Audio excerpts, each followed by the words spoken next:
Dobrý deň, milí priatelia. Som Tomáš Maštalír z Činohry Slovenského národného divadla a rád by som vám dal niekoľko tipov na niektoré z našich predstavení, ktoré uvedieme v nasledujúcich dňoch. A prvé predstavenie, ktoré by som vám rád uviedol do pozornosti, sú Buddenbrookovci. Dramatizácie slávneho románu Thomasa Manna. Buddenbrookovci alebo Úpadok rodiny. Tak znie celý názov slávneho románu Thomasa Manna z roku 1901, za ktorý mu bola udelená Nobelová cena za literatúru. Ja osobne sa na vás takisto teším z javiska, pretože v tejto inscenácii hrám Toma Buddenbrooka, jedného z pokračovateľov rodu Buddenbrookovcov. Musím byť pripravený. Nemáme nič. Mám žalostne málo. Budem sa spoliehať iba sám na seba. Ak chcem žiť dobre, musím tvrdo pracovať. Ešte tvrdšie ako všetci predo mnou. Na ťažkosti si musím zvyknúť, vydržať a nebrať ich ako ťažkosti. Ale samozrejmosť. Tých, ktorí majú radi operu, by som zase rád pozval na legendárnu krvavú drámu o túžbe pomoci.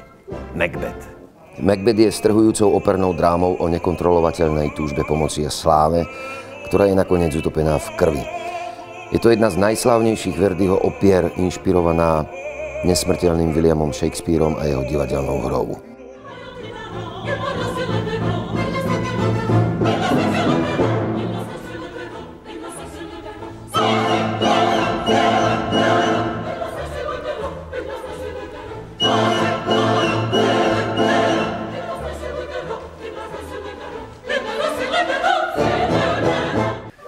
A s blížiacimi vianočnými sviatkami sa na javisko baletu vracia aj legendárne predstavenie Luskáčik.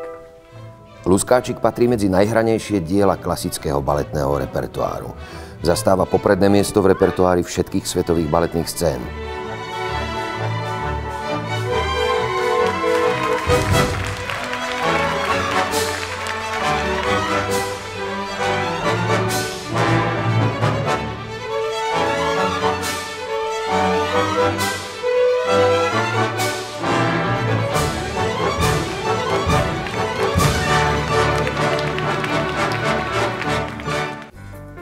Verím, že vás niektorý z mojich divadelných tipov oslovil.